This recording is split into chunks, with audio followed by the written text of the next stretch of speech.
Binabalutan ng liwanag ng buwan ang isang engranding mansyon na nagbibigay ng kulay sa eksena. Sa labas, isang malaking pulutong ang nagtipon, lahat ay nananabik na masilip ang napapabalitang santo na naninirahan sa loob. Ang mga tinig ng mga tao ay umaapaw, na nagpapahayag ng kanilang mga pagnanais na makilala ang santo at hanapin ang kanyang mahimalang pagpapagaling. Ang kanilang mga pagsusumamo ay umalingaw-ngaw sa katahimikan ng gabi, na umabot sa pintuan ng mansyon, kung saan nabalitaan na naroroon ang santo. Tumugon sa hiyawan, isang tinig ang umalingaw-ngaw mula sa likod ng pinto, na nagtatanong sa kung bakit sila nagtitipon sa 10 oras ng gabi. Nakilala ito ng mga tao bilang boses ng santo, na nagdulot ng isang alon ng pananabik na damaloy sa karamihan. Ang mga individual mula sa pagtitipon ay humakbang ng paisa-isa, na itinampok ang kanilang mga prestihiyosong pinagmulan at malaking kayamanan sa pagtatangkang hikayatin ang santo na buksan ang kanyang mga pintuan. Nagpakilala ang isang binata ng kanyang sarili bilang Lord of the Doorsmile Region, na binibigyang diin ang kanyang katayuan bilang panganay na anak ng angkan ni Jonathan, na kilala sa pagpapadala ng mga sundalo. Nabanggit din niya ang kanyang posisyon bilang manugang ng Alphonse clan. Kasunod niya, isa pang binata ang nagyabang tungkol sa kanyang tungkulin bilang tagapangasiwa ng Ipsen Guild Association, na responsable sa pamamahala sa mga export ng pamilyang Bourgeois. Bukod pa rito, inihayag niya ang kanyang marangal na paglilingkod. Panghuli, isang matandang lalaki, na naghahanap ng paggamot, ay nagmungkahi ng isang mapagbigay na gantimpala, kabilang ang kabuuan ng kanyang produktibong kamalig, isang beachfront villa sa katimugang baybayin, at mga eksklusibong karwahe. Gayunpaman, ang santa ay nanatiling matatag, ipinapahayag ang kanyang pagdududa kung ang kanilang estado o kayamanan lamang ay sapat na dahilan upang buksan niya ang mga pintuan sa ganoong oras. Sa kanyang matibay na pagtanggi, hinimok niya ang mga tao na umalis. Ang karamihan, na nauunawaan ang kanyang pasya, ay tahimik na nagkalasen.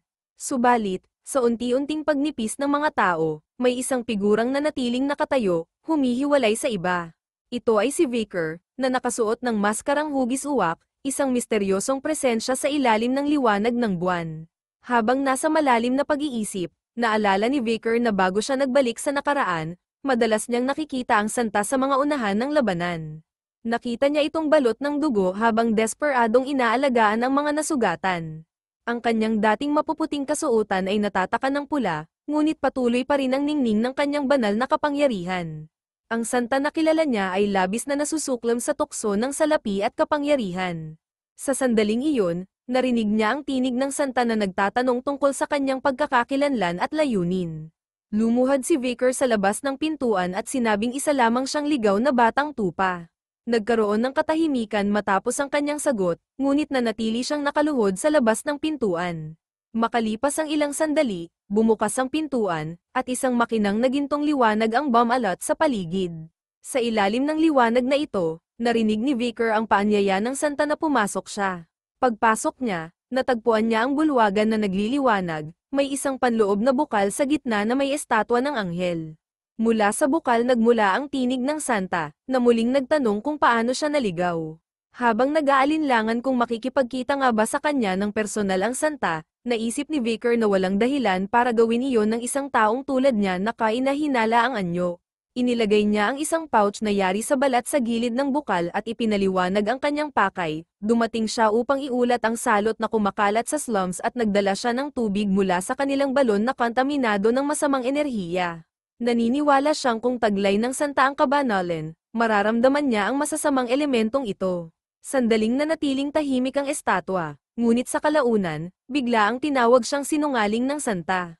Narinig niya ang yabag ng mga paa na unti-unting papalapit habang ang mga kabalyero ay nagsimulang magtipon sa isang mas mataas na antas kaysa sa kinatatayuan ni Vicar. Ang sitwasyon ay lalong naging masalimuot.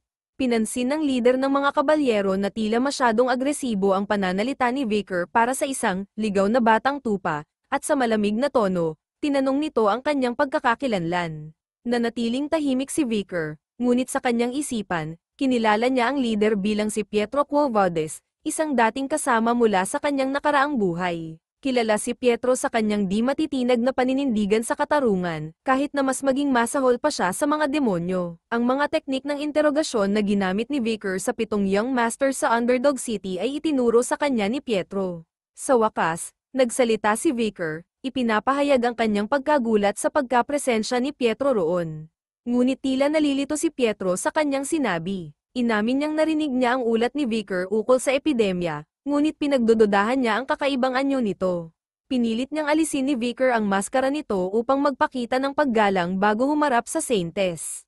Gayunpaman, tumanggi si Vicar, idinadahilang natapos na niya ang kanyang tungkulin sa pag-uulat, at nagpa siya ng umalis. Habang papalayo, may biglaang lumipad na bagay papunta sa kanya, bahagyang tinamaan ang kanyang maskara. Hawak ni Pietro ang isang bukas na libro at mariing sinabi na hindi niya hahayaang umalis ang isang kaina-hinalang tao. Napagtanto ni Vicar na ang ginamit ni Pietro ay isang pahina mula sa libro na pinuspos ng banal na kapangyarihan. Hindi niya napigil ang humanga sa hindi pangkaraniwang armas ni Pietro. Mula sa itaas, tumalon si Pietro at bumagsak sa harapan ni Vicar. Inakusahan niya si Vicar na may dala-dalang mga sisidlan ng tubig na kontaminado ng masamang enerhiya, na nagdudulot ng hinala na maaaring siya ang nagpapalaganap ng epidemya. Agad na nagtanggol si Vicar, na itinatanong kung bakit siya mag-uulat kung siya nga ang may sala. Gayunpaman, nanatiling may pagdududa si Pietro, na sinasabing maaaring taktika lamang ito upang mahikayat ang Saintes na lumabas. Sa isip ni Vicar, inamin niyang may katotohanan ang mga sinabi ni Pietro. Biglang umatake si Pietro gamit ang mga pahina ng kanyang libro bilang mga armas, layong dakpin si Vicar para higit pang tanungin. Ngunit hindi madaling mahuli si Vicar. Mabilis niyang iniwasan ang mga pag-atake, tumatalon mula sa isang posisyon patungo sa isa pa. Isinaalang-alang niyang gamitin ang kanyang aura ngunit nagatubili, sa takot na baka mabunyag ang kanyang pagkakakilanlan bilang isang Baskerville. Sa pagkakataong iyon, ginamit niya ang pader upang itulak ang sarili pababa kay Pietro. Ibinagsak ang isang malakas na sipa. Subalit mabilis na nakapagtanggol si Pietro gamit ang kanyang arm guard na may nakapatong na libro. Ang lakas ng sipa ni Vicar ay nagdulot ng pagkalamat sa sahig sa ilalim ni Pietro. Napatingin si Pietro sa kanya nang may pagkamangha, parang isang bato ang bumagsak sa kanya mula sa maliit na pangangatawan ni Vicar. Hindi nag-aksaya ng oras si Vicar at ginamit ang kabilang paa upang itulak si Pietro palayo at mapalayo rin siya mula rito. Naalala niya ang kasanayang natutunan 2 taon na ang nakalilipas matapos talunin ang Oxbear, ang 600 kilo stability, na ngayon lang niya nagamit, at napatunayan niyang epektibo ito. Pagkalapag muli ni Vicar sa lupa, agad siyang sumugod kay Pietro, nagpakawala ng sunod-sunod na mabilis na suntok. Ginamit ni Pietro ang kanyang libro bilang panangga, ngunit unti-unti niyang naramdaman ang pagkatalo. Hindi na nagpatumpik-tumpik si Vicar at ginamit ang Cerberus Flame, isang maalab na atake na agad kumapit sa libro ni Pietro, pati na sa kanyang mga kamay. Napasigaw sa sakit si Pietro, itinapon ang nasusunog na libro, at isinawsaw ang mga kamay sa tubig mula sa fountain upang maibsan ang hapdi. Kalma ngunit mariing tinanong ni Vicar kung nais pa ni Pietro na ipagpatuloy ang laban. Ngunit bago pa makasagot si Pietro, muli itong sumugod kay Vicar. Inakusahan siya ng kawalang pananampalataya dahil sa paggamit ng salamangka. Bilang tugon, mabilis na sinipa ni Vicar ang nasusunog na libro, pinatama ito sa mukha ni Pietro, na saglit na nabulag sa nangyari. Sinamantala ni Vicar ang pagkakataon at ibinuhos ang isang makapangyarihang suntok sa dibdib ni Pietro. Sa lakas ng suntok, nabasag ang baluti nito at naitulak siya pabalik, tumama sa fountain at bumangga sa pader, duguan. Ang mga kabalyerong nasa itaas ay nagulat, hindi makapaniwala sa kanilang nasaksihan. Isa sa kanila ang nagtanong kung sila ba'y nananaginip lamang, samantalang ang isa pa'y nagsabing imposible ang pagkatalo ni Sir Pietro. Sa gitna ng kaguluhan, mabilis na pinalibutan ng ilang kabalyero si Pietro, nakataas ang kanilang mga kalasag at espada, na handang harapin si Vicar. Si Vicar, na nag-aatubili na palakihin pa ang gulo, ay hinarap ang mga kabalyero, na nagpapahiwatig ng kanyang pagpayag na magpatuloy kung nais nila. Gayunpaman, ang kanyang mga salita ay naputol sa pagdating ng santa, na nag-utos sa lahat na huminto. Naglaan siya ng ilang sandali upang obserbahan si Vicar bago siya direktang hinarap, nagtatanong kung siya ang nawawalang batang tupa. Kinilala siya ni Vicar bilang Saintes Dolores at kinumpirma ang kanyang pagkakakilanlan. Sinabi ng Saintes na mas kamukha niya ang isang tuta kaysa sa isang tupa, isang maliit na tuta na natatakpan ng mga pinsala. Isang kabalyero ang sumingit, na nagpahayag na si Vicar ay hindi isang tuta kundi isang asong ulol na may rabies. Gayunpaman, hindi pinansin ng santo ang komento at inutusan siyang magdala ng tsaa. Nalilito sa kahilingan, Ang mga kabalyero ay humingi ng paglilinaw, ngunit hindi pinansin nang magsimulang maglakad palayo ang santo. Nanatili ang titig niya kay Vicar habang ipinapahayag nito ang balak na makipag-usap sa kanya. Nakaupo na magkaharap sina Vicar at Saintes sa isang tea table. Pamwesto si Pietro sa likod ni Saintes, nakatutok ang tingin sa kanya. Tinansya ni Vicar na ang kanyang edad ay nasa 16 na taon at naalala ang kanyang buong pangalan, Saintes Dolores Lunquo Valdez. Naalala ni Vicar na sa panahon ng digmaan laban sa mga demonyo, ginagamot niya ang mga pasyente sa harap na linya at nagligtas ng hindi mabilang na buhay. Siya ay isang buhay na halimbawa ng kabaitan. Sa panahon ng pagkawasak, ang bawat martial master na nakatagpo sa kanya, kabilang ang kanyang sarili, ay pinahahalagahan siya ng mataas. Binasag ng Saintes ang katahimikan at ipinahayag ang kanyang stress kamakailan, na ikinabigla ni Vicar. Na may nagtatanong na tingin, nakinig siya habang isiniwalat niya na siya ay naka-enroll sa Imperial Academy, Colosso. Sa kasalukuyan, ito ay pista opisyal, kaya siya ay nagpapahinga sa kanyang pag-aaral at pag-aasikaso sa mga gawain ng pamilya. Natigilan si Vicar, nagtataka kung bakit bigla sila napunta sa makamundong pag-uusap. Nakatingin ang Saintes sa labas ng bintana, isiniwalat ang walang humpay na pangangailangan sa kanyang oras, kasama ang mga maharlika at mga ngalakal na naghahanap ng kanyang serbisyo sa lahat ng oras. Nagdadalamhati siya na ang mga pasyente na nakatagpo niya ay kadalasang nauugnay sa mga resulta ng narcotics o mga impeksyon na nakukuha sa pakikipagtalik, na walang malalang sakit na nararamdaman.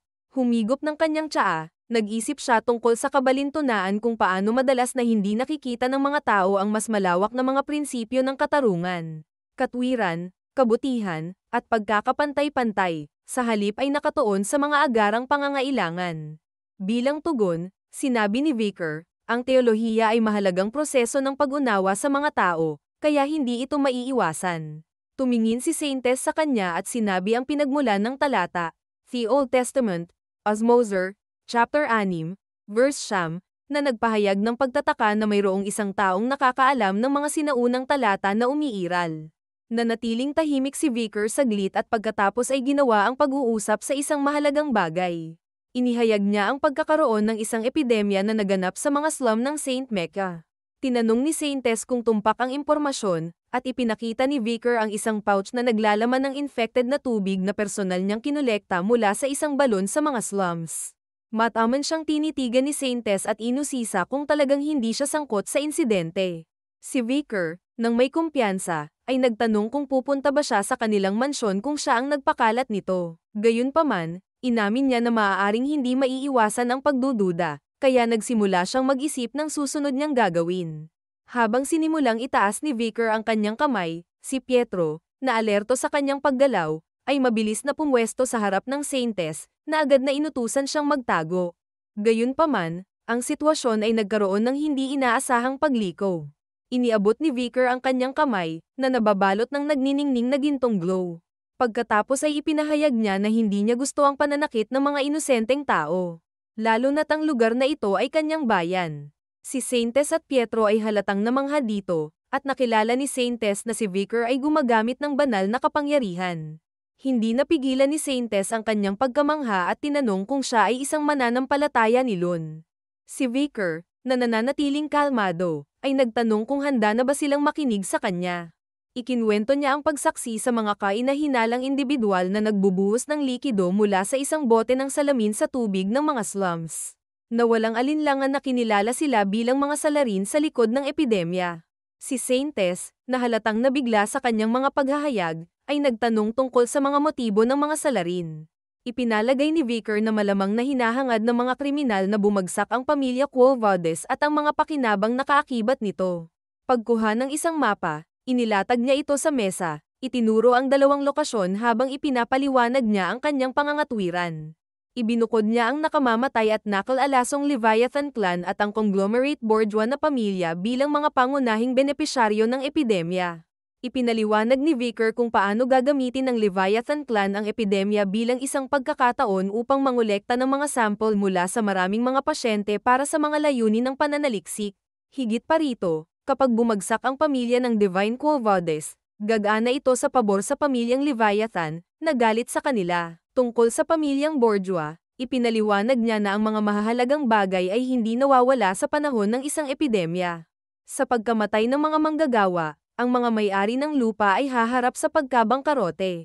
Sa gitna ng pagkakaroon ng mga bakanteng bukid, pabrika, at tindahan, ang pamilyang Bourgeois ay iba-iba ang kanilang mga real estate holdings at makikipagsapalaran sa isang bagong negosyo. Sa kanyang isip, ang mga salarin sa likod ng pagkalat ng Red Death ay walang duda ang kasuklam-suklam na grupong Leviathan. Habang ang mga kooperatiba na mga ngalakal ng Bourgeois ay kasabwat sa pakana para sa kanilang sariling mga pakinabang. Ang mga katutubo ng malalim na kagubatan ay ginagamit bilang maginhawang mga kambing, na nagpapahintulot sa parehong paksayon na makinabang mula sa kanilang mapanlinlang na plano. Matapos ibalangkas ang kanyang hypothesis, napansin ni Vicker ang nabigla na mga ekspresyon ni Pietro at Saintes habang iniintindi nila ang bigat ng sitwasyon. Naglalaro sa isipan ni Saintes sa pagiging totoo ng kanyang mga paliwanag. Hindi niya mapigilan magtaka kung paano may isang taong maaaring mahulaan ang mga pangyayari sa hinaharap ng tumpak. Hindi napigilan ang kanyang pag-uusisa. Nagtanong siya, sino ka ba talaga? Palihim na tumugon si Vicker, na nagmumungkahi na maaari nilang tawagan siyang Night Bloodhound. Nagkomento ang Saintes na ang pangalan ay bahagyang mapanganib, at sinabi ni Pietro na isang kahangalan ang pumili ng isang pangalan na angkop sa kanyang kasuotan. Inamin niya na lahat ng sinabi ng Night Bloodhound ay posible. Gumawa siya ng desisyon at sinabi kay Pietro na kailangan nilang bisitahin ang mga slum upang imbestigahan pa ang epidemya at iulat ang sitwasyon sa kanyang ama. Pumayag kaagad si Pietro sa kanyang plano. Napagmasdan ni Vicker ang desisyon ng Saintes at naisip sa kanyang sarili na ang pakikipagkita sa kanya ay maswerte. Alam na ang mga bagay ay mabilis na umunlad. Samantala, tumingin si Saintes kay Vicker at nagtaka kung bakit napakaliit at kaawa-awa ng lalaking nakatalo sa walang kapantay na Sir Pietro at ng mga Holy Knights. Pinagmasdan niya siya at nakita ang anyo ng isang halimaw na lumalabas sa kanyang kaluluwa, ang bango ng dugo, langis, at bakal, kasama ang karahasan at nakakulong na galit. Ang kulay ng puot, ngunit sa kaibuturan ng whirlpool na ito ng maraming emosyon ay namamalagi ang matinding kalungkutan. Nawala sa isang whirlpool ng magkasalungat na emosyon, hindi maiwasan ni Saintes na tanungin ang tunay na katangian ng misteryosong figure na ito. Sa gusali ng simbahan sa loob ng slum area, maluwag na sinalubong ng mga kapatid na babae si Saintes pagdating niya. Ang isa sa mga kapatid na babae, na lumuluha, ay nakiusap kay Saintes na iligtas sila mula sa kakilakilabot na epidemya na tumama sa kanilang komunidad. Halatang nabigla si Saintes habang pinagmamasdan niya ang mga individual na nahawaan ng epidemya na nakahiga sa kanyang harapan. Hindi niya maiwasang kilalanin ang katumpakan ng impormasyon ng Night Bloodhound. Pinagmasdan ni Vicker ang mga naghihirap na tao at nakaramdam ng panghihinayang sa pagkakasangkot ng mga sibilyan dahil sa kakulangan ng oras, bagaman nagpapasalamat siya na walang mga bata sa kanila. Iniisip niya kung ang takot na itinanim niya sa mga bata sa balon ay nagtrabaho upang maprotektahan sila. Napagtanto na sila ay nasa mga unang yugto ng sakit, wala siyang pagpipilian kundi ipaubaya ang natitira kay Saintes. Siya naman, hinarap ang mga pasyente ng may habag, na tinitiyak sa kanila na ang pinakadakilang pag-ibig ng Diyos-lun ay magpapagaling sa kanilang lahat. Nagsimula siyang magdasal, hinihikayat ang liwanag ng kanyang buhay at ang apoy ng kanyang kaluluwa. Nakiusap siya sa kanyang mga kasalanan at sa kanyang kaluluwa na magpatotoo sa kahabag-habag na kongregasyon na nagtipon doon. Isang luha ang bumagsak sa kanyang pisngi, at sa pagsalubong nito sa lupa, isang gininto ang ningning ang nagmula sa kanya, na kumalat sa silid at kalaunan ay tumagos sa mga bintana at pintuan ng simbahan. Ang mahimalang kapangyarihan ng Saintes ay napakita bilang isang matandang lalaki na humihingal ng husto, na may mga pulang marka sa kanyang katawan. Bigla siyang nakaranas ng pag-stabilize sa kanyang paghinga, at ang mga pulang marka ay nagsimulang mawala. Ang mga kapatid na babae ay namangha at masayang ibinulalas na siya ay gumaling. Marami pang iba ang nakaranas din ng parehong mahimalang paggaling. Pinaulanan nila ng pasasalamat ang santo.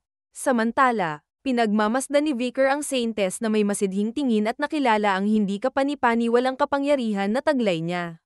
Napagtanto niya ang pangangailangang dalhin ang himala ng banal na tubig sa kagubatan. At dito nagtatapos ang part 25 ng ating video. Like, share and subscribe para updated kayo sa susunod natin na video.